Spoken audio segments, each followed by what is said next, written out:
अब तक 200 से ज्यादा मैं पीआईएल फाइल कर चुका हूं, 500 से ज्यादा कार्यक्रम कर चुका हूं पूरे देश भर में। लेकिन अब मुझे यह समझ में आ रहा है कि ये वीर सावरकर जी का सपना साकार करना है, बाबा साहब अंबेडकर का सपना साकार करना है, ये छत्रपति शिवाजी महाराज और साहू जी महाराज का सपना साकार करना है, यदि पूज्य हेगडेवार जी और गुरु गोलवलकर जी का सपना साकार करना है तो नियम कानून बदलना पड़ेगा। बिना नियम कानूनों को बदले हुए कुछ नहीं हो सकता। समाज में परिवर्तन भी नियम कानून बदलने से आता है।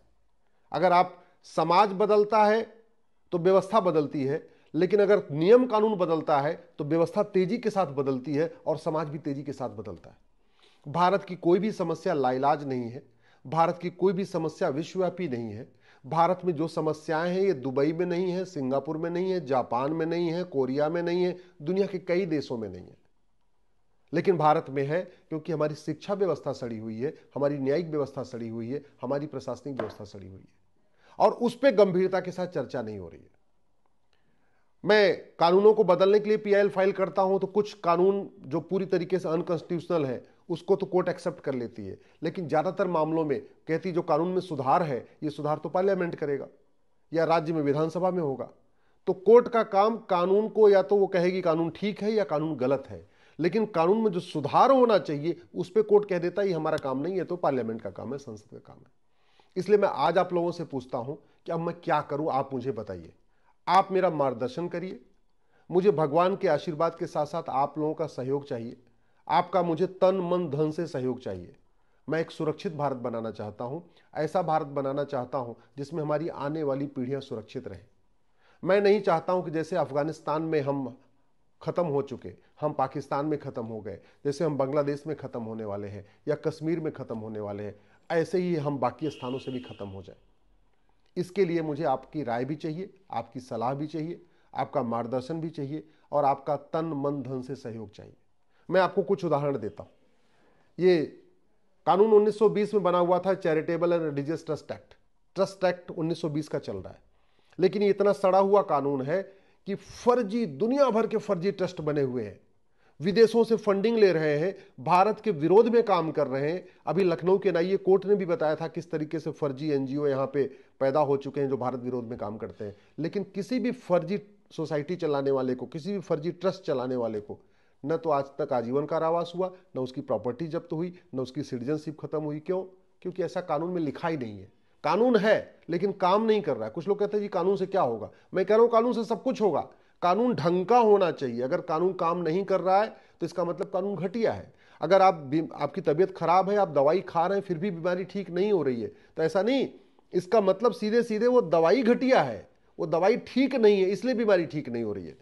ये 1923 का ऑफिशियल सीक्रेट एक्ट है। कितने सारे जासूस अब तक पकड़े गए जो हमारे देश का ऑफिशियल सीक्रेट विदेशों को बताते हैं, लेकिन आज तक किसी जासूस की नागरिकता खत्म नहीं हुई, किसी जासूस को फांसी नहीं हुई, किसी जासूस की 100% प्रॉपर्टी जब्त नहीं हुई।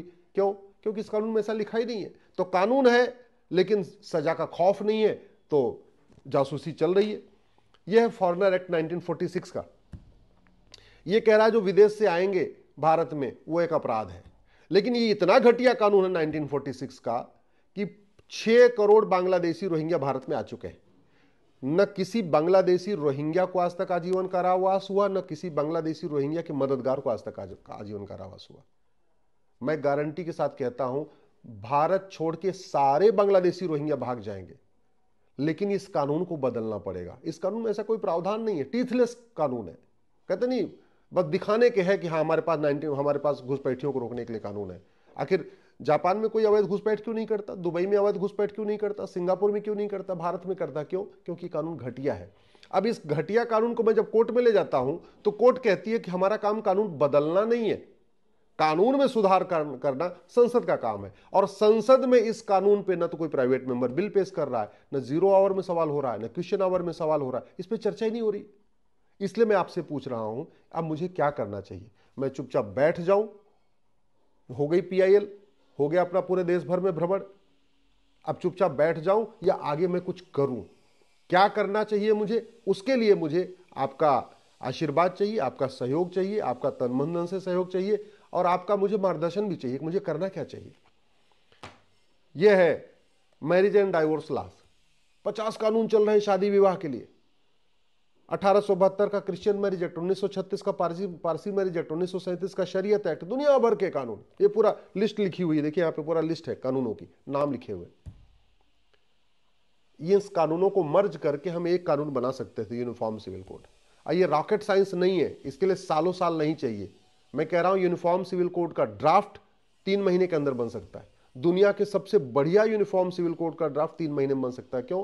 क्योंकि जितने भी दुनिया में यूसीसी चल रही है, सबका ड्राफ्ट पब्लिक डोमेन में अवेलेबल है। कहीं कोई ऑफिस, कोई ऐसा सीक्रेट तो है नहीं कि किसी को पता ही नहीं कि कहां क्या चल रहा है। सारे यूसीसी को पढ़ा, पर एक टीम बनाई और पढ़ के एक बढ़िया ड्राफ्ट बना दिया। ड्राफ्ट बना दे, फिर बाकायदा उस पर कंस्ट्रक्टिव डिबेट हो जाए। लेकिन अभी ड्राफ्ट ही नहीं है, तो ड्राफ्ट नहीं है तो हवा हवाई चर्चा हो रही है। ये काम हो सकता है, 3 महीने में हो सकता है, कोई ज्यादा टाइम नहीं लगेगा। यह है ड्रग एंड मैजिक एक्ट 1954 बनाया था नेहरू जी ने। भारत की चिकित्सा व्यवस्था को बर्बाद करने के लिए बनाया था। इस कानून के कारण आज भी हमारी नेचुरोपैथी, हमारा आयुर्वेद, हमारा योग, उसको ना सेकंड क्लास माना जाता है। हालत ये हो गई है कि आज की डेट में हॉस्पिटल में डॉक्टर कम पैदा हो रहे हैं, फार्मा कंपनियों के एजेंट ज्यादा पैदा हो रहे हैं। जो डॉक्टर पैदा हो रहा है एमबीबीएस, वो कायदे से आप देखिए तो फार्मा कंपनियों के रिप्रेजेंटेटिव के रूप में काम कर रहा है। बस वो दवाइयां लिखता जा रहा है, दवाइयां लिखता जा रहा है, दवाइयां लिखता जा रहा है, जिससे फार्मा कंपनियों का बिजनेस बढ़ता जाए। कहते हैं prevention is better than cure. हमारा जो नेचुरोपैथी है, हमारा जो आयुर्वेद है, जो हमारा योग है, ये प्रिवेंशन पे काम करता है। जो एलोपैथी है ये क्योर पे काम करती है। और कहते हैं prevention is better than cure, तो कायदे से हमारी अपनी जो चिकित्सा व्यवस्था, इसको प्रमोट करना चाहिए था। ये कानून 1954 बनाया था हमारी चिकित्सा व्यवस्था को बर्बाद करने के लिए, और आज तक नहीं बदला गया। नहीं बदला गया, क्यों नहीं बदला गया अब इस पर मैं ज्यादा कुछ नहीं कहूंगा, लेकिन कहीं न कहीं फार्मा कंपनियों का प्रेशर है, जिसके कारण आज भी विदेशी चिकित्सा यहां पे फल फूल रही है और भारत की चिकित्सा सिकुड़ी हुई है, सौतेला व्यवहार हो रहा है। लेकिन इस कानून को बदलने पे संसद में, लोकसभा, राज्यसभा में कोई चर्चा ही नहीं हो रही है कि एक बढ़िया यूनिफॉर्म हेल्थ केयर कोड बनाया जाए, नया कोड बनाया जाए। प्रिवेंशन ऑफ फूड एडल्ट्रेशन 1954 में कानून बना था, मिलावटखोरी रोकने के लिए। हर साल हजारों लोगों की हत्या हो रही है मिलावटी भोजन करने से, मिलावटी दवाइयां खाने से, मिलावटी दूध पीने से, मिलावटी जूस पीने से। सब कुछ मिलावटी चल रहा है। आज तक किसी मिलावटखोर की प्रॉपर्टी जब्त हुई क्या? 100%। आज तक किसी मिलावटखोर को 20-50 साल सजा हुई क्या? आज की डेट किसी भी मिलावटखोर को आजीवन कारावास दिया क्या? आज तक किसी मिलावटखोर की नागरिकता खत्म हुई क्या? नहीं। तो फिर मिलावटखोरी बंद कैसे होगी? कानून है, कोर्ट है, अदालत है, पुलिस है, सब कुछ है, लेकिन जब कानूनी घटिया है, सजाई नहीं होगी, तो खौफ कैसे पैदा होगा? जब खौफ नहीं पैदा होगा तो मिलावटखोरी चलती रहेगी। और इस पे चर्चा भी नहीं हो रही है, संसद में चर्चा नहीं हो रही कि इसको कैसे बदला जाए, मिलावटखोरी कैसे रोका जाए। यह है 1955 का सिटीजनशिप एक्ट। यह क्यों बना? क्योंकि भारत का संविधान का आर्टिकल 11 कहता है कि नागरिकता देने और नागरिकता लेने के लिए कानून बनाइए। तो चूंकि संविधान में लिखा है आर्टिकल 11 में, तो उसका पालन करना था, तो 1955 में कानून बन गया। लेकिन इतना घटिया कानून बनाया कि आज तक नागरिकता तो सबको मिलती जा रही है, किसी की नागरिकता वापस नहीं हो रही है। कभी आपने सुना किसी अलगाववादी की, कट्टरपंथी की, जिहादी की, उन्मादी की, पत्थरबाज की नागरिकता खत्म हुई हो? किसी माओवादी, नक्सली की नागरिकता खत्म हुई हो? 70,000 करोड़ का जो उन्होंने कॉमनवेल्थ घोटाला किया, उनकी नागरिकता खत्म हुई क्या? जिन्होंने 1,76,000 करोड़ का 2G घोटाला किया था, उनकी नागरिकता खत्म हुई क्या? जिन्होंने 1,86,000 करोड़ का कोयला घोटाला किया, उनकी नागरिकता खत्म हुई? नहीं। तो कानून है, लेकिन नागरिकता खत्म नहीं हुई। क्यों? क्योंकि कानून घटिया है। अब इस घटिया कानून को मैं कोर्ट में ले जाता हूं, तो कोर्ट कहती है कि इस कानून में बदलाव करना तो सरकार का काम है। तो मैं करूं क्या? पूरे देश भर में मेरे घूमने से तो नागरिकता जाएगी नहीं। नागरिकता तो तब जाएगी जब कानून बदला जाएगा। कोर्ट कह रही है हम कानून बदलेंगे नहीं, कानून बदलना पार्लियामेंट का काम है। तो मैं क्या करूंगा? आप मुझे बताइए, मुझे क्या करना चाहिए? इसेंशियल कमोडिटीज एक्ट, ये किस लिए बनाया गया है? कालाबाजारी रोकने के लिए। धड़ल्ले से कालाबाजारी हो रही है। कोविड के टाइम में कितनी कालाबाजारी हुई, आपको याद होगा ना? 100 रुपए के इंजेक्शन, 10,000 का इंजेक्शन बना है। कितने लोग इस कालाबाजारी के चक्कर में कोविड में मर गए। लेकिन जिन लोगों ने कोविड में कालाबाजारी किया, चाहे ऑक्सीजन सिलेंडर की कालाबाजारी किया या दवाइयों की कालाबाजारी किया, उनमें से किसी को सजा हुई क्या? किसी की 100% प्रॉपर्टी जब्त हुई? किसी की नागरिकता खत्म हुई? किसी को आजीवन कारावास? नहीं। तो कानून है कालाबाजारी रोकने वाला, लेकिन घटिया है, इसलिए कालाबाजारी रुक नहीं रही, कानून का खौफ पैदा ही नहीं हो रहा है। यह 1958 का प्रोहिबिशन ऑफ ऑफेंडर एक्ट, भगोड़ों के लिए कानून बना है। कितने लोग भारत में लूटते हैं, लूटपाट करके यहां से भाग जाते हैं। चौकसी है, बहुत सारे नीरव मोदी हैं, दुनिया भर के और लोग हैं। किसी भगोड़े की भारत की 100% संपत्ति जब्त हुई? किसी भगोड़े को पकड़ के लाके उसको आजीवन कारावास फांसी दिया? किसी भगोड़े की नागरिकता खत्म हुई क्या? नहीं। क्यों? क्योंकि कानून तो है, ऑफेंडर एक्ट, लेकिन लिखा नहीं है कानून में कि नागरिकता खत्म करो, फांसी दो, उसकी 100% संपत्ति। ऐसा कानून में लिखा ही नहीं है। नहीं लिखा है तो नहीं हो रहा है, कानून है। यह है सोसाइटी रजिस्ट्रेशन एक्ट। इसके अंतर्गत सोसाइटियां बनाई जाती हैं, जो एनजीओ टाइप के लोग बनाते हैं। खूब सोसाइटियां बन रही है, 20 लाख से ज्यादा सोसाइटियां काम कर रही हैं। और इसमें से सोसाइटी कैसे कैसे बन रही है?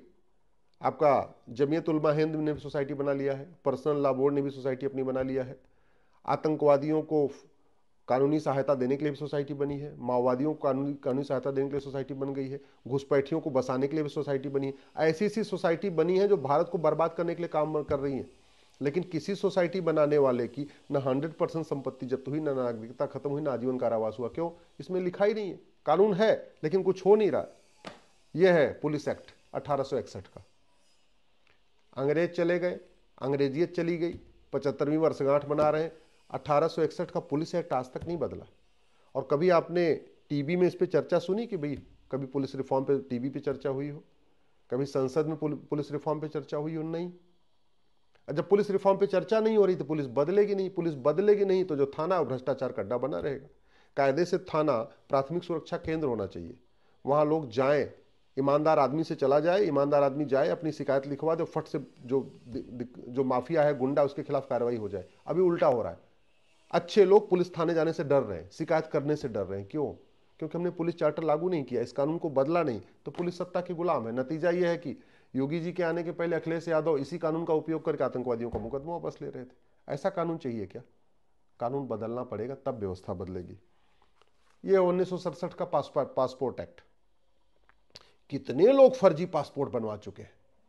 फर्जी पासपोर्ट बनने की खबर तो आपने अखबार में पढ़ी होगी, टीवी में पढ़ी होगी, लेकिन आज तक आपने किसी फर्जी पासपोर्ट बनाने वाले और फर्जी पासपोर्ट बनवाने वाले को 10-20 साल की सजा सुनी क्या? किसी फर्जी पासपोर्ट बनाने वाले और बनवाने वाले की नागरिकता खत्म होने की कभी खबर सुनी आपने? किसी फर्जी पासपोर्ट बनाने वाले और बनवाने वाले की 100% प्रॉपर्टी जब्त करने की खबर सुनी क्या? नहीं। कानून है, सब कुछ है, लेकिन कानून घटिया है, इसलिए फर्जी पासपोर्ट बनते जा रहे हैं। खौफ नहीं पैदा हो रहा है? कभी आप सिंगापुर में, दुबई में, अमेरिका में, कुवैत में फर्जी पासपोर्ट बनाने और बनवाने का कभी खबर नहीं सुनेंगे। भारत में ही सुनेंगे। क्यों? कानून है, घटिया है। और जो घटिया है उसमें भी न्याय नहीं मिल रहा है। तारीख पे तारीख चल रही है, गवाहों के बयान हो रहे हैं। अनलॉफुल एक्टिविटीज एक्ट ये बनाया गया था कि अगर कोई अनलॉफुल एक्टिविटी करेगा उसके ऊपर ये अपना जिसके यूएपीए कहते हैं। कानून किस लिए बनाया गया? कि जो देश की एकता अखंडता के लिए खतरा हो उनको दंड मिलना चाहिए। कितने लोग देश की एकता अखंडता के लिए खतरा है? धर्मांतरण हमारी देश की एकता अखंडता के लिए खतरा है, किसी धर्मांतरण कराने वाले पे यूएपीए तो लग नहीं रहा। घुसपैठ हमारी एकता अखंडता के लिए खतरा है, घुसपैठियों उनके मददगारों पे यूएपीए लग नहीं रहा है। लब जिहाद हमारी एकता अखंडता के लिए खतरा है, ठीक है, लैंड जिहाद हमारी एकता अखंडता के लिए खतरा है, लेकिन किसी भी उनके ऊपर तो यूएपीए लग नहीं रहा है। तो कानून है, लेकिन हमने आज तक ये घोषित ही नहीं किया कि राष्ट्र की सुरक्षा के लिए क्या, देश की एकता अखंडता के लिए क्या क्या खतरा है। जब खतरा है तो पुलिस लगाई नहीं दी। तो कानून बना हुआ है लेकिन देश की एकता अखंडता के लिए क्या खतरा हमने डिक्लेयर ही नहीं किया। यह है prevention of insult to national honour act. इसमें यह है कि अगर जो हमारे राष्ट्रगान का अपमान करेगा उसको सजा मिलेगी। लेकिन इसमें वंदे मातरम के बारे में कुछ लिखा ही नहीं है। वंदे मातरम पे खड़े होके गाना है कि बैठ के गाना है, कुछ नहीं। जनगण मन के लिए पूरा प्रोटोकॉल बन गया, वंदे मातरम के लिए बना नहीं। जानबूझ के कांग्रेस ने इसमें वंदे मातरम को नहीं डाला, लेकिन आज तक ये बदला नहीं गया। हम वंदे मातरम गाते हैं लेकिन वंदे मातरम के लिए कोई प्रोटोकॉल नहीं है, वंदे मातरम का अपमान करने पर कोई सजा नहीं है। इस कानून को आज तक हमने बदला नहीं, कानून एज इट इज चल रहा है। मैंने पीआईएल फाइल किया तो कोर्ट ने बोला कानून बदलना सरकार का काम है। फिर वही बात आ गई कि कानून बदलना सरकार का काम है। यह है नारकोटिक्स ड्रग एक्ट, 1985 का बना हुआ है। ये पूरे देश में ड्रग जिहाद चल रहा है। ऐसा कोई स्कूल कॉलेज नहीं है जहां ड्रग नहीं प्लान्ड वे में बांटी जा रही है। और बड़े प्लान्ड वे में हिंदू लड़के लड़कियों को ड्रग दिया जा रहा है, उसमें नपुंसकता की दवाई मिलाई जा रही है। ड्रग जिहाद चल रहा है, अफगानिस्तान से ड्रग आ रही है, म्यांमार से ड्रग आ रही है। पूरे मणिपुर में जो पूरी आग लगी पड़ी वो ड्रग के चक्कर में लगी हुई है। आज तक आपने ड्रग तस्करों को पकड़ने की खबर सुनी होगी। 10 करोड़ की ड्रग पकड़ी गई, 20 करोड़ की ड्रग पकड़ी गई, 50 करोड़ की ड्रग पकड़ी गई, ये छापा वाली खबर सुनी होगी, पकड़ने वाली खबर सुनी होगी। आज तक आपने ये खबर सुनी कि किसी ड्रग स्मगलर को फांसी हो गई, किसी ड्रग स्मगलर की सिटीजनशिप खत्म हो गई, किसी ड्रग स्मगलर की 100% प्रॉपर्टी जब्त हो गई? सुना क्या? नहीं। कानून है, सब कुछ है, सजा नहीं हो रही है। क्यों? कानून में घटिया है। नार्को पॉलीग्राफ ब्रेन मैपिंग कानून हमने बनाया नहीं है, गवाही कोई देने आता नहीं ड्रग स्मगलर खिलाफ। सबको अपनी जिंदगी की चिंता है, सबको अपने परिवार की चिंता है, फिर ये ड्रग स्मगलर छूट जाते हैं। तो पकड़ने की खबर आती है, सजा की खबर नहीं आती, और खबर नहीं आ रही इसलिए ड्रग कार्टेल बंद नहीं हो रहा। साबानो का जजमेंट आया था सुप्रीम कोर्ट में, और उस जजमेंट को पलटने के लिए कांग्रेस ने कानून बनाया था 1986 में। ये कानून आज भी चल रहा है, बदला नहीं गया। तो हम साहबानों वाले केस में कांग्रेस को कोसते हैं, लेकिन कांग्रेस के बनाए किसी कानून को खत्म नहीं करते। मैं फिर से रिपीट कर रहा हूं, कांग्रेस को कोसने से देश का भला नहीं होगा। कांग्रेस को कोसने से राजनीतिक लाभ तो मिल सकता है, लेकिन कांग्रेस को कोसने से देश को लाभ नहीं होगा। देश को लाभ तब होगा जब कांग्रेस के बनाए गए नियम कानून खत्म होंगे। मुगलों को कोसने से राजनीतिक लाभ हो सकता है, लेकिन देश को तब फायदा होगा जब मुगलों का नामो निशान मिटेगा। अंग्रेजों को कोसने से राजनीतिक लाभ तो हो सकता है, लेकिन देश को कोई लाभ नहीं होगा। देश को तब फायदा होगा जब अंग्रेजों के सारे नियम कानून को खत्म कर दिया जाए। कांग्रेस को कोसने से भी देश का कोई फायदा नहीं होगा।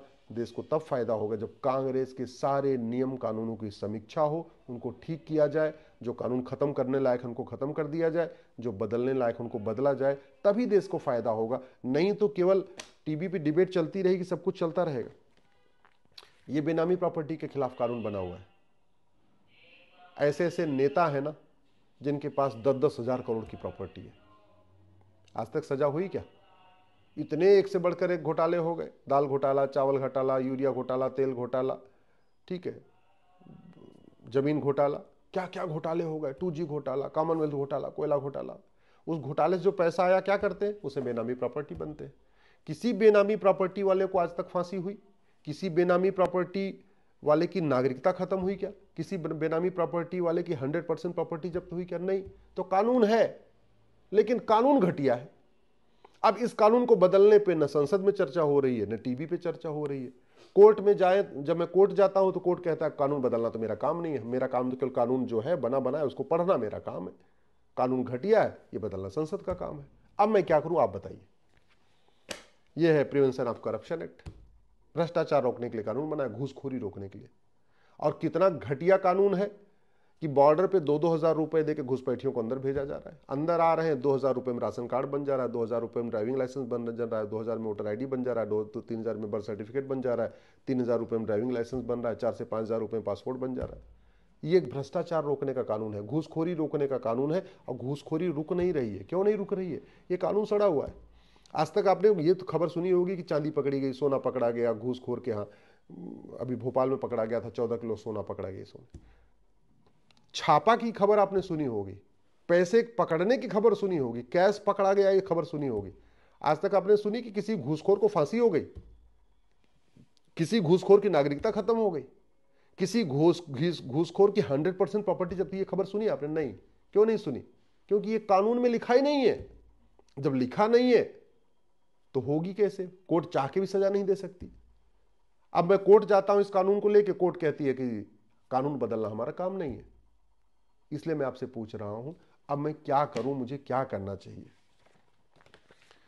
National commission act, minority commission बना हुआ है, माइनॉरिटी अफेयर मिनिस्ट्री बनी हुई है, माइनॉरिटी के नाम पे वजीफा, माइनॉरिटी के नाम पे लोन, माइनॉरिटी के नाम पे मदरसे, माइनॉरिटी के नाम पे इंजीनियरिंग कॉलेज चल रहे हैं, माइनॉरिटी के नाम पे यूनिवर्सिटियां, जामिया यूनिवर्सिटी चल रही है, अलीगढ़ मुस्लिम यूनिवर्सिटी चल रही है। माइनॉरिटी कौन है किसी को नहीं पता। खूब तू मैं हो रहा है, आरोप प्रत्यारोप हो रहा है, नूरा कुश्ती हो रही है, बतौलेबाजी हो रही है, लेकिन माइनॉरिटी को डिफाइन नहीं किया जा रहा है। UN कहता है 1% से कम माइनॉरिटी होता है, फिर भी हम डिफाइन नहीं कर रहे। अब मैंने कोर्ट में चैलेंज किया हुआ है, मामला पेंडिंग भी है, लेकिन समस्या फिर वही आ रही है। सुप्रीम कोर्ट पूछ रहा है माइनॉरिटी कौन है, लेकिन कोई नहीं बता रहा माइनॉरिटी कौन है। तो माइनॉरिटी डिफाइन कहां से होगी? पार्लियामेंट से डिफाइन होगी। पार्लियामेंट माइनॉरिटी को डिफाइन ही नहीं कर रहा है। तो माइनॉरिटी डिफाइन नहीं कर रहा है, इसलिए minority commission, minority ministry, minority योजना, दुनिया भर केंद्र की योजना है, राज्य की योजना है, और इस कानून के कारण धर्मांतरण ऊपर से हो रहा है। क्योंकि माइनॉरिटी में इतना ज्यादा बेनिफिट है कि माइनॉरिटी बनने पे लोन भी मिल रहा है, ये भी मिल रहा है, वो भी मिल रहा है, तो लोग कन्वर्ट होकर माइनॉरिटी बन जा रहे हैं। कोई बौद्ध बन जा रहा है, कोई क्रिश्चियन बन जा रहा है, कोई मुस्लिम बन जा रहा है, इतना उसमें फायदा मिलता है। हिंदू बनने पे नुकसान है, मुस्लिम बनने पे, क्रिश्चियन बनने पे, बौद्ध बनने पे फायदा है, तो लोग कन्वर्ट होते चले जा रहे हैं। Place of worship act, Babar, Humayun, Tughlaq, Ghazni, Ghori के इलीगल काम को लीगलाइज करने के लिए कानून बनाया था। मामला कोर्ट में पेंडिंग है, लेकिन हर काम कोर्ट से ही होगा, तो फिर पार्लियामेंट क्या करेगी? पार्लियामेंट किस लिए बनी है? केवल वहां पे बतौलेबाजी करने के लिए, भाषणबाजी करने के लिए, तू मैं आरोप प्रत्यारोप, नूरा कुश्ती करने के लिए बनी है? किस लिए बनी है पार्लियामेंट? वक्फ एक्ट कांग्रेस की ये भी देन है। ये प्लेस ऑफ वर्शिप एक्ट भी 1991 में बनाया था नरसिम्हा राव ने, 1995 में वक्फ एक्ट बनाया था और उनको भारत रत्न दिया गया। ऐसा घटिया कानून बनाने वाले को भारत रत्न मिला है। आप सोच लीजिए जरा, कैसे कैसे लोगों को भारत रत्न मिल रहा है। वक्फ एक्ट, पूरा लैंड जिहाद, पूरे देश में जो लैंड जिहाद चल रहा है इस कानून के कारण चल रहा है। कोर्ट में मैटर पेंडिंग है, हमने चैलेंज किया हुआ है, लड़ाई चल रही है, लेकिन सवाल यही है कि सब काम कोर्ट करेगा तो फिर पार्लियामेंट करेगा। पार्लियामेंट में जो काम एक दिन में हो सकता है, कोर्ट में वो मामला डिसाइड होने 5 साल लगता है, 8 साल लगता है। ये वक्फ एक्ट का फैसला हो सकता है कोर्ट से 5 साल बाद आए, पार्लियामेंट से एक दिन में फैसला हो सकता है। ये है मकोका। ये मकोका किस लिए बना हुआ है? मकोका बना है ऑर्गेनाइज क्राइम को कंट्रोल करने के लिए। घुसपैठ ऑर्गेनाइज क्राइम है, फिर भी घुसपैठियों और उनके मददगारों पे मकोका नहीं लग रहा है। धर्मांतरण ऑर्गेनाइज क्राइम है, फिर भी धर्मांतरण कराने वाले उनके मददगारों पे मकोका नहीं लग रहा है। लब जिहाद, लैंड जिहाद ऑर्गेनाइज क्राइम है, फिर उनके लब जिहाद, लैंड जिहाद करने वाले और उनके मददगारों पे मकोका नहीं लग रहा है। ये महाराष्ट्र में भी लागू होता है, दिल्ली में भी लागू होता है, लेकिन नहीं लग रहा है। नहीं लग रहा है तो सजा नहीं हो रही, सजा नहीं हो रही तो खौफ नहीं पैदा हो रहा है। ये information technology, cyber fraud peak पे है इस समय। सब अकाउंट हैक होते जा रहे हैं, अकाउंट हैक हो रहा है, अनवांटेड कॉल आ रही है, सब कुछ हो रहा है। कानून में बदलाव नहीं हो रहा है। कानून बदलाव नहीं हो रहा है तो कानून का खौफ नहीं पैदा हो रहा है। खौफ नहीं पैदा हो रहा है, किसी साइबर फ्रॉड करने वालों की रोज खबर आती रहती है। आपने सुना किसी साइबर फ्रॉड करने वाले को आजीवन कारावास हुआ हो, फांसी हुई हो, उसकी नागरिकता खत्म हुई हो, उसकी 100% प्रॉपर्टी जब्त हुई हो? नहीं हुई। तो आपके पास ये कानून तो है, इंफॉर्मेशन टेक्नोलॉजी एक्ट, लेकिन कानून घटिया है। और घटिया है, कोर्ट कह रही हम तो नहीं बदलेंगे, बदलना पार्लियामेंट का काम है। इसी तरीके से मनी लॉन्ड्रिंग एक्ट, इस मनी लॉन्ड्रिंग जानते, धर्मांतरण और घुसपैठ की पूरी फंडिंग या तो एफसीआरए के जरिए होती है या तो मनी लॉन्ड्रिंग के जरिए होती है, हवाला के जरिए होती है।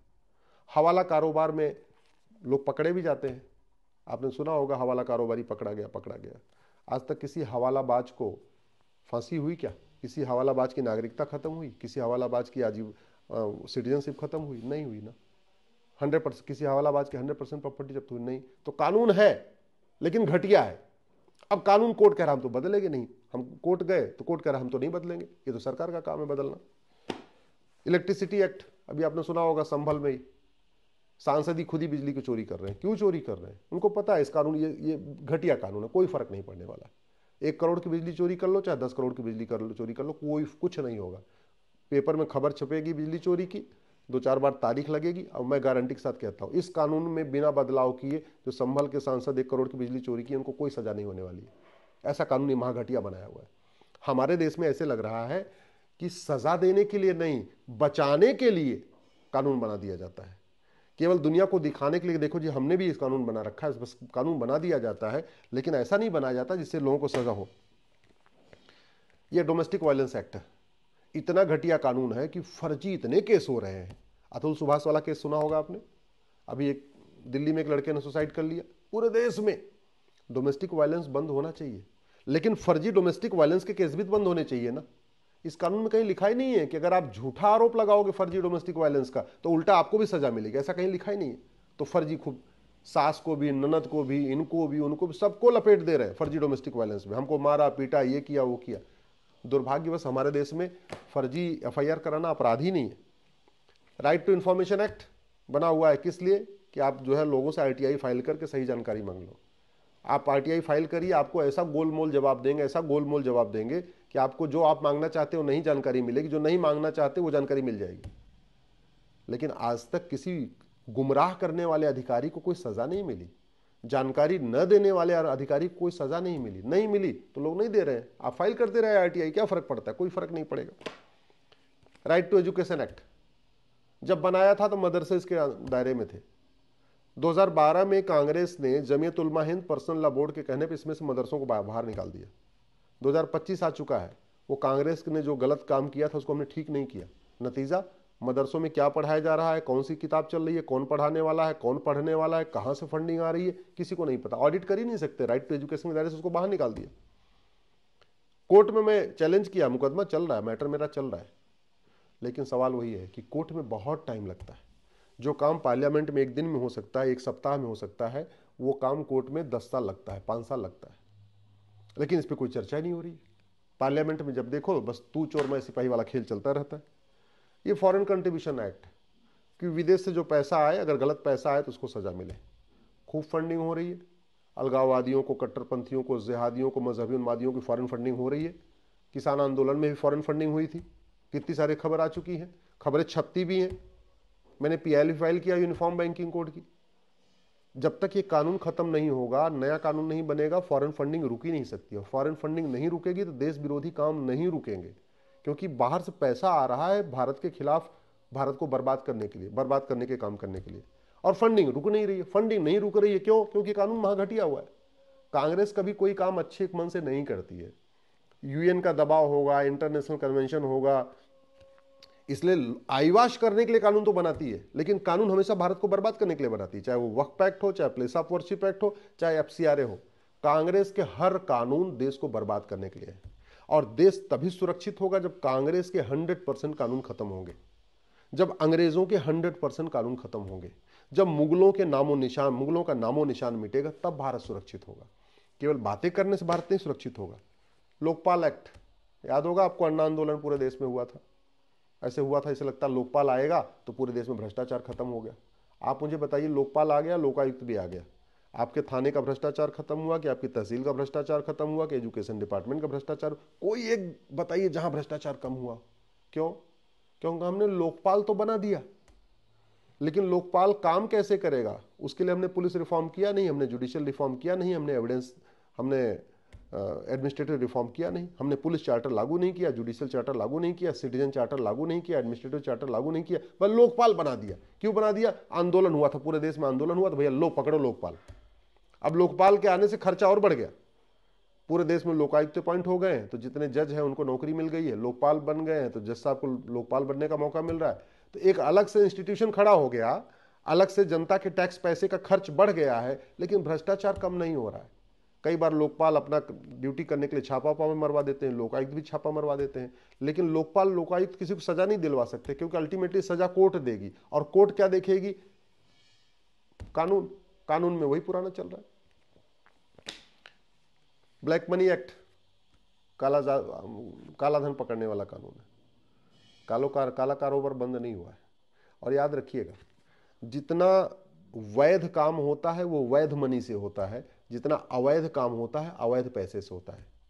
जितने इल्लीगल काम होते हैं वो ब्लैक मनी के जरिए होते हैं। भारत में जितने इल्लीगल काम हो रहे हैं वो सब ब्लैक मनी से हो रहे हैं। चाहे घुसपैठियों को बसाने का काम, चाहे धर्मांतरण कराने का काम, चाहे लव जिहाद का काम, चाहे लैंड जिहाद का काम, जो भी काम हो रहा है भारत, चाहे माओवादियों की फंडिंग, चाहे नक्सलियों की फंडिंग, चाहे जिहादियों की फंडिंग, चाहे पत्थरबाजों की फंडिंग, सब में ब्लैक मनी यूज हो रहा है। क्यों? क्योंकि ब्लैक मनी पकड़ने की खबर तो आई, आपने भी पढ़ी होगी अखबारों में, न्यूज़पेपर में, लेकिन किसी काले कुबेर को फांसी की खबर सुनी? किसी काले कुबेर की नागरिकता खत्म होने की खबर सुनी? किसी काले कुबेर के 100% प्रॉपर्टी जब्त होने की खबर सुनी? नहीं।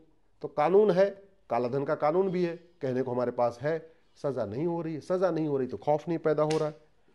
रेरा आ गया, लोग लगता है रेरा आ जाएगा तो जो घर खरीदार है उनको बड़ी सहूलियत हो जाएगी। अब रेरा तो आ गया, लेकिन हमने यूनिफॉर्म बिल्डर बायर एग्रीमेंट बनाया नहीं। मेरी पीआईएल चल रही है, 4 साल से चल रही, 5 साल हो गया, 2020 से चल रही, तो 25 आ चुका है। यूनिफॉर्म बिल्डर बायर एग्रीमेंट 1 महीने में बन सकता था, लेकिन बनाया नहीं, आज तक नहीं बना। आज तक नहीं बना तो जो बिल्डर लूटते थे आम जनता को, आज भी लूट रहे, आज भी हिडन चार्जेस ले रहे, आज भी 3 साल में घर देने का वादा करते हैं, 6 साल में घर दे रहे, कई बार तो 6 साल में भी नहीं दे रहे। घर भी देते थे तो पता चला उसमें लिफ्ट नहीं लगी है, घर भी दे दिया तो पता चला उसमें लीकेज शुरू हो गया, सीपेज शुरू हो गया। आज तक हमने एक बिल्डर बायर एग्रीमेंट नहीं बनाया जिसमें हम कम से कम लिख दें कि जो घर होगा उसमें सरिया क्या होगी, सीमेंट बालू का रेशियो क्या होगा, उसमें बिजली का वायर किस कंपनी को होगा, कोई डिटेल हमने बनाया नहीं। कंज्यूमर प्रोटेक्शन एक्ट, जनता को सुरक्षा देने के लिए, कंज्यूमर को सुरक्षा देने के लिए। भारत का हर हर नागरिक एक तरीके से कंज्यूमर है। छोटा बच्चा भी दूध पीता है, पैकेट वाला दूध पीता है, तो छोटा बच्चा भी एक तरीके से कंज्यूमर है। क्या हो रहा है कंज्यूमर प्रोटेक्शन के साथ? किस तरीके से एमआरपी वाला सिस्टम लागू कर दिया है, 10 गुनी 20 गुनी एमआरपी सिस्टम लागू कर दिया है। एमआरपी कितनी होगी, किस फार्मूले, एमआरपी बनाने का फार्मूला क्या आज तक बताया नहीं। कंपनियों को फ्री हैंड मिला हुआ है कि 10 रुपए की लागत का सामान 100 रुपए में बेचे, कोई फर्क ही नहीं पड़ता। बस एमआरपी, क्योंकि एमआरपी सरकार नहीं लिख रही, एमआरपी वही कंपनी लिख रही जो सामान बना रही है। तो पता चला कोका कोला उसमें लागत आती है 1 रुपए, बिक रहा है 20 रुपए का। कोई दवा लागत आती है उसमें 50 पैसे, बिक रही है 100 रुपए की एक टैबलेट। तो ये कंज्यूमर, कहने को कंज्यूमर प्रोटेक्शन एक्ट भी है, कोर्ट भी है, कंज्यूमर कोर्ट भी बन गई है, सब कुछ है, वकालत भी चल रही है, सब बढ़िया धंधा चल रहा है, कानून भी बन गया। लेकिन कंज्यूमर के साथ लूट बंद नहीं। क्यों? क्योंकि हमने एमआरपी कैसे होगी, कैसे डिसाइड होगी, इसका हमने कोई फार्मूला नहीं बनाया। भारतीय न्याय संहिता 1860 की आईपीसी को बदला गया, भारतीय न्याय संहिता आई। कायदे से बहुत अच्छी बन सकती थी। कायदे से जो भ्रष्टाचार अपराध के जो 50 कानूनों का मकड़ जाल चल रहा है, इनको सबको मर्ज करके इसको one nation one penal code बना देते। और अमेरिका में ऐसा ही है। अमेरिका में देखिए ये फेडरल पिनल कोड है, वहाँ पे one nation one penal code है। हम भी इसको बना सकते थे, बना देते तो बड़ा आराम रहता, पुलिस को भी आराम रहता, वकील को भी आराम रहता, जज को भी आराम रहता। एफआईआर अच्छी तरीके से लिखी जाती। एक बार हमने कंपैरेटिव स्टडी किया नहीं, किस अपराध में कितनी सजा होनी चाहिए। हमने ये देखा नहीं कि उस अपराध में सिंगापुर में कितनी सजा है, उस अपराध में जापान में कितनी सजा है, उस अपराध में दुबई में कितनी सजा, हमने देखा ही नहीं। हमने जो पुराना वाला इंडियन पिनल कोड था उसी का कॉपी पेस्ट मार के बस इतना कर दिया कि जो उसमें सेक्शन थे उसको आगे पीछे कर दिए। जो सेक्शन 300 था उसको 100 कर दिया, जो 100 था उसको 250 कर दिया, जो 250 जो सेक्शन 240 था उसको 140 कर दिया। कुल मिला के एक कहते नहीं नई बोतल में पुरानी शराब। आ गया तो फिर नतीजा वही, आगे भी वही होगा जो अब तक होता आ रहा है। आपकी एविडेंस एक्ट बदला गया है, थोड़ा बहुत अच्छा है, पहले से बेटर है। ये बीएनएस भी पहले से थोड़ा सा बेटर है, लेकिन बेस्ट हो सकती थी। अब बेटर से काम नहीं चलेगा, बेस्ट की जरूरत है। एविडेंस एक्ट हमने बना दिया, लेकिन इसमें हमने नार्को पॉलीग्राफ मैपिंग का प्रावधान नहीं रखा। आज भी हमने झूठ को गंभीर अपराध घोषित नहीं किया, हमने झूठी शिकायत को गंभीर अपराध घोषित नहीं किया। हमने ये भारतीय न्याय संहिता में झूठी शिकायत करना, झूठा एफआईआर लिखना, झूठी गवाही देना, झूठा हलफनामा दाखिल करना, इसको गंभीर अपराध नहीं बनाया है। आज इसमें हमने झूठी वसीयत बनवाना, झूठी विरासत बनवाना, झूठा आधार बनवाना, झूठा राशन कार्ड बनवाना, झूठा ड्राइविंग लाइसेंस, इसको गंभीर अपराध घोषित नहीं किया। जब घोषित नहीं किया तो फिर अपराध कम कैसे होगा? तो कानून तो हमारे पास है, कानूनों की कमी नहीं है। कुछ लोग सोचते हैं कानून है तो कानून खूब है, भर भर के हैं। अभी तो मैं कुछ कानून आपको बता रहा हूं, टाइम का मैंने तुम्हें पीछे भी आपको दिखा था, कानूनों की खूब कमी है, लेकिन कानून घटिया है। इन कानूनों को बदलने की जरूरत है, लेकिन बदला नहीं जा रहा है। कोर्ट में मैं जा रहा हूं, कोर्ट कह रहा है ये हमारा काम नहीं है। जनता के बीच में मैं घूम घूम के लोगों को जागृत कर रहा हूं, सारा अपना घर परिवार छोड़ रखा है, केवल जागरण कर रहा हूं लोगों को। लेकिन जागरण करने से भी कानून तो बदलेगा नहीं। कानून बदलने का दो ही तरीका है। आप लोग जाओ अपने अपने सांसद विधायक को पकड़ो, सांसद विधायक को पकड़ के बताओ भैया जो समस्या भारत में है वो सिंगापुर में क्यों नहीं है, जापान में क्यों नहीं। बाकी मुझे क्या करना चाहिए, इसके लिए मैं आप लोगों की राय भी चाहता हूं, आपका तन मन धन से सहयोग भी चाहता हूं। मैं चाहता हूं भारत सुरक्षित हो, भारत में भ्रष्टाचार खत्म हो, भारत में अपराध खत्म हो, भारत में घूसखोरी, जमाखोरी, मिलावटखोरी, कालाबाजारी खत्म हो, भारत में तारीख पे तारीख का सिस्टम खत्म हो, भारत में जस्टिस विद इन ईयर हो, भारत में वास्तव में संविधान लागू हो, सबके लिए एक विधान लागू हो, भारत में मजहब के आधार पर बने नियम कानून खत्म हो, भारत में जो सिस्टम हो, चाहे एजुकेशन सिस्टम चाहे हेल्थ केयर सिस्टम, वो अपना होना चाहिए। करना मैं चाहता हूं, लेकिन अब मुझे समझ में आ रहा है कि केवल पीआईएल करने से काम नहीं चलेगा, केवल पूरे देश में घूमने से काम नहीं चलेगा, क्योंकि अल्टीमेटली जो नियम कानून बदलेंगे वो तो पार्लियामेंट से ही बदलेंगे। तो मुझे आपका मार्गदर्शन भी चाहिए, आपका सहयोग भी चाहिए, आपकी सलाह भी चाहिए, आपका आशीर्वाद भी चाहिए। इस वीडियो को अधिक से अधिक शेयर कर दीजिएगा।